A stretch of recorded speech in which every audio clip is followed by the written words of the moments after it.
Bendiciones para todos, un saludo muy especial. Los saludo con mucho cariño y con mucho amor, esperando ricas bendiciones sobre sus vidas.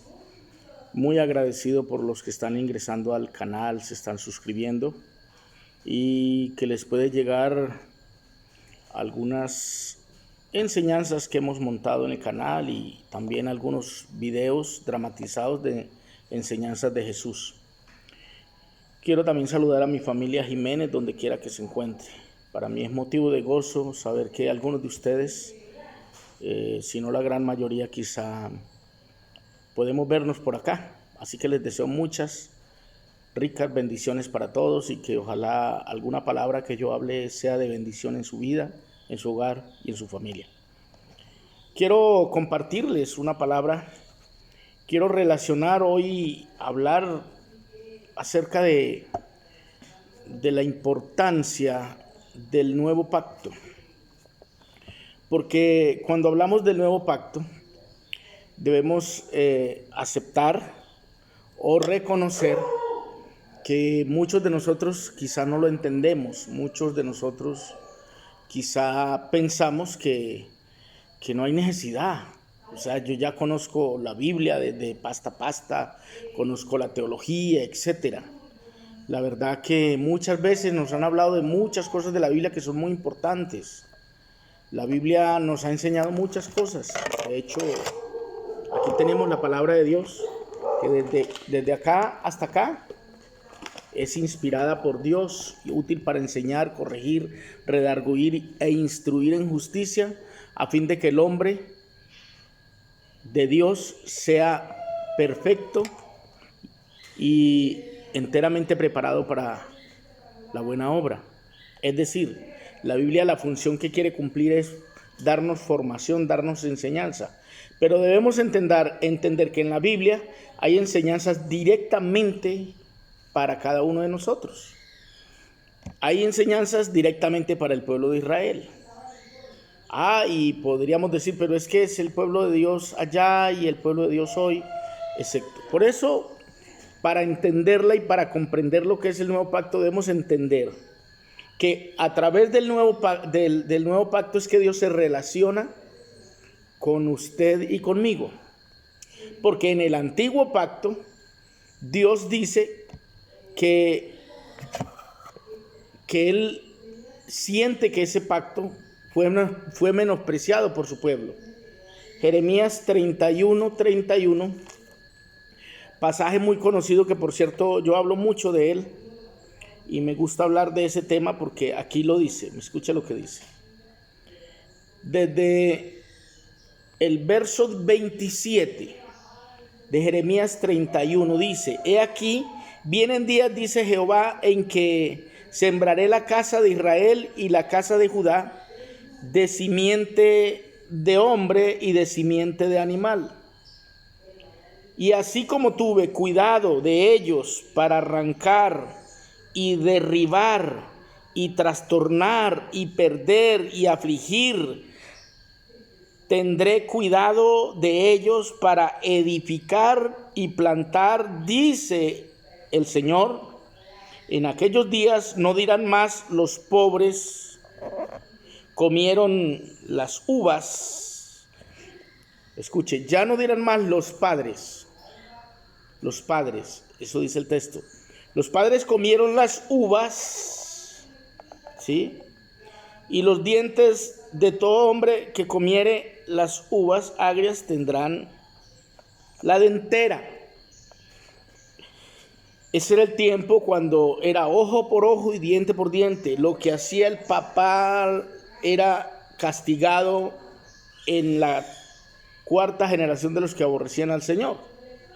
Él decía en Éxodo 20 acerca de los 10 mandamientos, había un pasaje donde decía,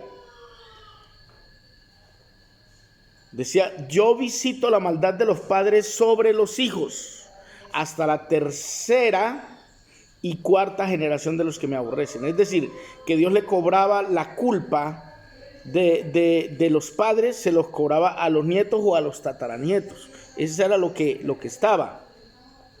Por eso él dice, el verso 30, sino que cada cual morirá por su propio o por su propia maldad. Cada cual morirá por su propia maldad. Cada quien dará a Dios cuenta de sí. Eso es lo que significa el nuevo pacto, donde cada persona es responsable de sus actos, cada persona es responsable de lo que haya hecho en sí mismo.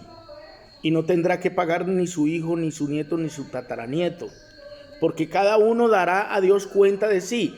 Iba a venir ese pacto, y está anunciado. Jeremías 31 dice: he aquí que vienen días, dice Jehová, o dice el Señor, en los cuales haré nuevo pacto con la casa de Israel y con la casa de Judá.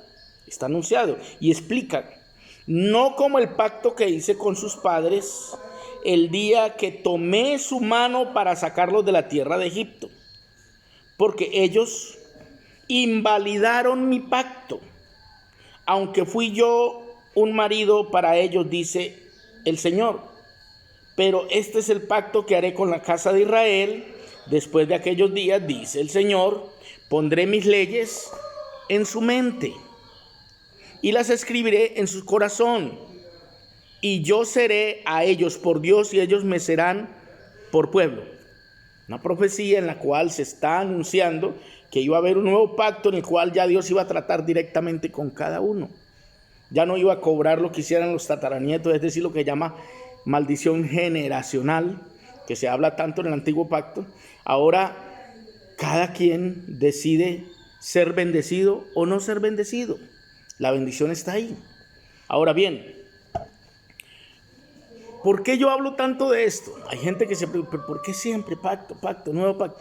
Bueno, porque se necesita una transición de la iglesia. ¿Transición qué es? Ir del punto A al punto B.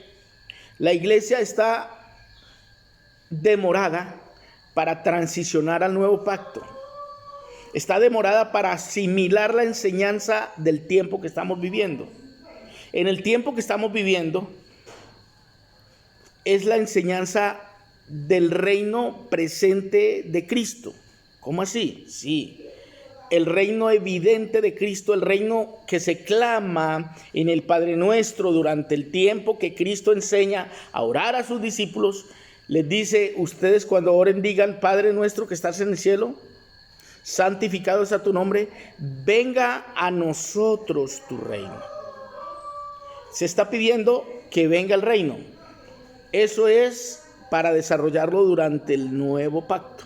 O sea que el nuevo pacto y el reino, hay una alianza en ellos, se unen. El nuevo pacto y el reino se entienden, se comprenden, se unen. El reino es para vivirlo durante el tiempo del nuevo pacto. El nuevo pacto tiene su operación a partir de la muerte, sepultura y resurrección de Cristo. Se celebra la ceremonia de cuando va a empezar el nuevo pacto, el día que supuestamente hicieron la Santa Cena, lo que se llamó la Santa Cena, que eso lo puso fueron los escritores. El Señor solamente lo llamó la Cena del Señor, la cena con sus discípulos, donde Él hizo una última cena con ellos y celebró esa ceremonia tan importante a la que se le llama hoy día el nuevo pacto. Para eso quiero invitarlo que vaya a Mateo 26, 28. Mateo 26, 28. Hay otros pasajes, pero hoy por el momento vamos a mirar Mateo, que dice Santo Evangelio según Mateo. Mateo capítulo 26,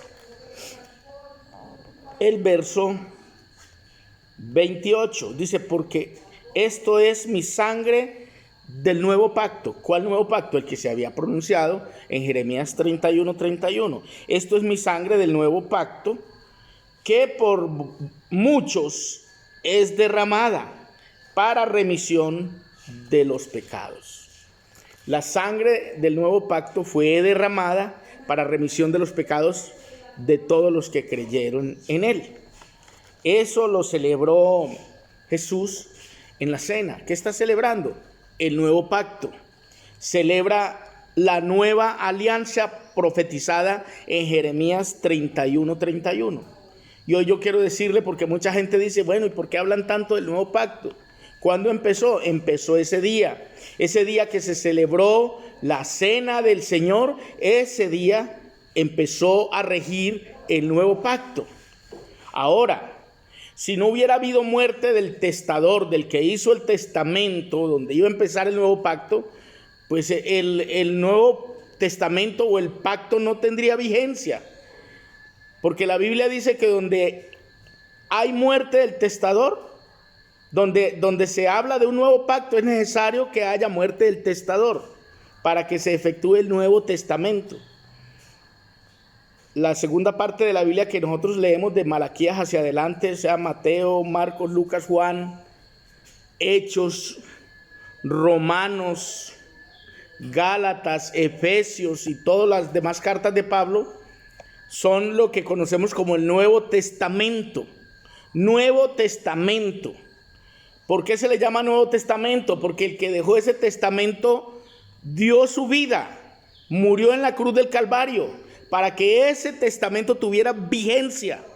Asimismo, el nuevo pacto solamente cobra vigencia por la muerte del testador que nos da ese testamento, en el cual nos hace personas participantes del nuevo pacto. Ese nuevo pacto está escrito no solamente en Mateo 26, sino que también se habló de él en Marcos, capítulo 14, verso 24. Marcos 14, 24. Le quiero leer el pasaje. A ver qué dice. Y porque si Mateo habló de él, también lo habló Marcos. Mateo, sabemos todos que escribió para los judíos. El libro de Mateo fue dirigido a los judíos. Mateo era judío, era el que había sido antes publicano, y le escribe a la mayoría de los judíos a través de esta carta, a través del libro de San Mateo. Ahora, en el libro de San Marcos, o lo que llamamos Santo Evangelio según Marcos, capítulo 14, vemos a Jesús celebrando entonces ese nuevo pacto, y aquí lo describe el escritor del libro de Marcos, en Marcos 14, 24, dice de la siguiente manera, 14:24, dice así: y les dijo, esto es mi sangre del nuevo pacto, que por muchos es derramada. De cierto os digo que no beberé más del fruto de la vid hasta aquel día en que lo beba nuevo en el reino de Dios. Ahí entonces tenemos la celebración del nuevo pacto. La teología lo llama la cena del Señor o la Santa Cena, pero en realidad es la celebración del nuevo pacto. Es la celebración de una promesa que había sido hecha por Dios desde el Antiguo Testamento para que tuviese cumplimiento precisamente allí, antes de que se cumpliera la profecía de Daniel acerca de la muerte del Mesías príncipe. Estaba escrito que él había de morir, y de ahí en adelante iba a comenzar un nuevo tiempo, un nuevo proceso, una nueva oportunidad. Por eso el nuevo pacto es un pacto para usted y para mí, es una nueva alianza, es un nuevo compromiso firmado con la sangre de Cristo para que usted y yo nos rijamos bajo ese nuevo pacto, nos comportemos de acuerdo a la vida del nuevo pacto. No se puede hacer mezcla del antiguo y del nuevo por una sencilla razón. Pablo le llamó a eso un evangelio diferente. Cuando Pablo escribe la carta a los Gálatas, le dice: estoy maravillado que tan pronto os hayáis alejado del que os llamó para seguir un evangelio diferente. Y él mismo dice, no que haya otro, sino que hay algunos que os perturban y quieren pervertir el evangelio de Cristo. Pervertir el evangelio de Cristo es meterle cosas de la ley al evangelio del reino que ha sido anunciado. Recuerde, el evangelio del reino de Dios, por eso hay que unir nuevo pacto con el reino de Dios, porque Cristo cuando vino dijo, el tiempo se ha cumplido y el reino de Dios se ha acercado. Arrepentíos y creed en el evangelio, dando por hecho que el evangelio es el medio para entrar en el reino. El evangelio es el medio para que uno conozca el nuevo pacto y conozca el reino de Dios. El reino de Dios es la operación de Dios, aún aquí en la tierra, en medio de los hombres. Ya les decía en una enseñanza anterior que el reino de los cielos es allá donde Dios habita con los ángeles, arcángeles y querubines. Pero Él lo que hace es que nos dice que en el Padre Nuestro digamos, Padre nuestro que estás en el cielo, santificado sea tu nombre, venga a nosotros tu reino. Es decir, pedimos que el reino de Dios que está en el cielo venga a nosotros. Y eso es lo que Cristo vino a traer, ese reino a nuestra vida. Por eso la Biblia dice, a lo suyo vino y los suyos no le recibieron. ¿Qué era lo suyo? Recuperar el reino. ¿Cuál reino? El reino que había perdido Adán y Eva. A ellos se les entregó el gobierno del mundo. El Señor les dijo a ellos que los ponía allí para que gobernaran, para que sometieran la tierra, para que mandaran sobre todo, para que gobernaran sobre todo. Pero ellos perdieron ese gobierno, perdieron esa autoridad porque los engañó el enemigo. El enemigo les quitó eso. Por eso cuando Cristo vino y estuvo ayunando en el desierto, el diablo se le presenta y le dice, mira, si me adoras, le mostró todos los reinos del mundo y le dijo, si me adoras, todo esto te daré porque a mí me ha sido dado. ¿Quién se lo dio a Satanás? No fue Dios, fue Adán que lo cedió. Adán lo perdió. Entonces, para uno entender el reino de Dios, primero tiene que saber qué fue lo que se perdió. Cuando Cristo dijo, el Hijo del Hombre no vino para condenar al mundo, sino para que el mundo sea salvo por él.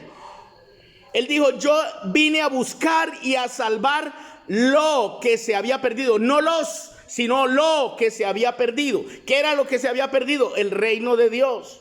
Y el Señor Jesucristo vino y lo recupera a través de algo muy bonito llamado nuevo pacto. En ese nuevo pacto, que es una nueva oportunidad, que es una nueva esperanza, basada sobre mejores promesas, según lo dice el escritor a los Hebreos. Para no extender mucho el mensaje, voy a leerle lo que dice el escritor a los Hebreos. Dice lo siguiente, Hebreos capítulo 8, y le voy a leer del verso 6 en adelante. Dice, pero ahora tanto mejor ministerio es el suyo, cuanto es mediador de un mejor pacto. Este pacto que tenemos es mejor que el antiguo, establecido sobre mejores promesas. Estoy leyendo Hebreos 8:6. Es decir, el pacto que el Señor Jesucristo celebró con su pueblo, con su iglesia y con todos los que nos acogemos a ese nuevo pacto es mejor que el antiguo. Dice, porque si aquel primero, se refiere al primer pacto, hubiera sido sin defecto, ciertamente no se hubiera procurado lugar para el segundo. Estamos viviendo en el segundo periodo que Dios estableció, llamado el nuevo pacto. Dice, sigo leyendo, verso 8, Hebreos 8:8, porque reprendiéndolos dice, he aquí vienen días, dice el Señor, en que estableceré con la casa de Israel y con la casa de Judá un nuevo pacto. Se da cuenta que es lo mismo que dijo en Jeremías 31:31. Aquí está el cumplimiento. Está recordando el escritor a Hebreos que tenemos que estar ya bajo ese nuevo pacto. Dice, no como el pacto que hice con sus padres el día que los tomé de la mano para sacarlos de la tierra de Egipto, porque ellos no permanecieron en mi pacto y yo me desentendí de ellos, dice el Señor. Esto lo dice el Señor. No lo dice el predicador, lo dice el Señor. Por lo cual, este es el pacto que haré con la casa de Israel. Después de aquellos días, dice el Señor, pondré mis leyes en la mente de ellos. La primera ley, ¿dónde estaba puesta? En tablas de piedra. Pero hoy día esas leyes que el Señor ha entregado deben estar en nuestra mente. Dice, pondré mis leyes en la mente de ellos y sobre su corazón las escribiré. ¿Dónde estaban escritas las primeras? En tablas de piedra. Y seré a ellos por Dios. Qué maravilloso. Y ellos me serán a mí por pueblo. Ahora mire lo interesante. Y ninguno enseñará a su prójimo, y ninguno a su hermano diciendo conoce al Señor. Dice, porque todos me conocerán. Esta es la razón por la cual es tan sencillo acercarse a Dios. Lo puede hacer un niño, una niña, un joven, un anciano. Es sencillo hoy. Hay hombres que le ponen dificultad a la gente para llegar a estar con el Señor. Le ponen trabas, le ponen talanqueras que tienen que ser porque ellos son los mediadores. Pero aquí no hay sino un solo mediador y se llama Jesucristo. El mediador entre Dios y los hombres es Cristo. Por eso cuando nos acercamos a Cristo, de una vez estamos en Dios. ¿Por qué? Porque Él dijo: yo soy el camino, la verdad y la vida. Nadie viene al Padre sino por mí. O sea, la manera de acercarnos al Padre es a través de Cristo. Eso sucede en el nuevo pacto. Ahora dice el verso 12. Porque seré propicio a sus injusticias. El Señor es propicio a su injusticia y a la mía, al pecado suyo y al pecado mío, porque hemos sido redimidos por su sangre. Hemos sido perdonados por su sangre. Dice, y nunca más me acordaré de sus pecados y de sus iniquidades. El problema del ser humano es que el ser humano sí se acuerda de sus pecados y de sus iniquidades, y por eso se aleja cada día más de Dios, porque le da más lugar a su pecado que a la gracia de Dios, le da más lugar a su culpa que al perdón que el Señor le ofrece. Por eso tienes que aprender a entender que el único que te puede perdonar es Cristo, pero tú también debes perdonarte. Hay personas que se arrepienten pero siguen culpándose por lo que hicieron. No. El Señor dice que ya no se volverá a acordar de nuestros pecados. Bendito el nombre del Señor. Y finaliza el capítulo diciendo lo siguiente el escritor. Dice, al decir nuevo pacto, ha dado por viejo al primero. Al decir nuevo pacto, ha dado por viejo el primero. Hebreos 8:13. Si ya estamos en el nuevo, se ha dado por viejo al primero. Dice, y lo que se da por viejo y se envejece está próximo a desaparecer. Eso quiere decir que ya no tienes que vivir bajo los parámetros del antiguo pacto, sino que te ubicas bajo los parámetros del primero. Pero hay un problema, la gente no ha querido entender que este es un nuevo tiempo, que este es un nuevo pacto y que hay que aceptar este nuevo pacto para poder renunciar al primero. Si no renuncias al primero, ¿cómo vas a obtener el segundo? No puedes estar bajo los dos pactos, o estar bajo el antiguo o estar bajo el nuevo. Asimismo, el primer Adán, en él todos fuimos constituidos pecadores, pero en el segundo Adán todos somos constituidos redimidos o salvos en él. Por eso era necesario que viniera el postrer Adán, y Cristo es el postrer Adán. No puedes estar bajo los dos Adanes. El primer Adán es la naturaleza pecaminosa, el segundo Adán es espiritual. El primer Adán fue del polvo de la tierra, el segundo viene del cielo, gloria al Señor. Y tú debes entender, como dice el apóstol Pablo en Efesios 4, dice, despojaos del viejo hombre que está viciado conforme a los deseos engañosos y vestidos del nuevo, creado según Dios en la justicia y santidad de la verdad. Tenemos que renovarnos en Cristo, tenemos que revestirnos de Cristo. Por eso los que hemos sido bautizados de Cristo estamos revestidos. Los que hemos sido bautizados en Cristo, de Cristo hemos sido revestidos, lo dice la carta. Le invito entonces a que acepte y entienda y comprenda y viva bajo el nuevo pacto. El nuevo pacto tiene una relación con el reino de Dios que fue anunciado por los apóstoles. Ya en el video anterior le mostré acerca de la enseñanza del reino, y hay varias allí en el canal donde va a entender usted por qué en el tiempo del nuevo pacto es el tiempo de que anunciemos el reino. Jesús vino, fue predicando el reino de Dios. El tiempo se ha cumplido y el reino de Dios se ha acercado. Arrepentidos y creed en el evangelio. Cristo estuvo predicando el reino y luego sus apóstoles salieron también a anunciar el reino.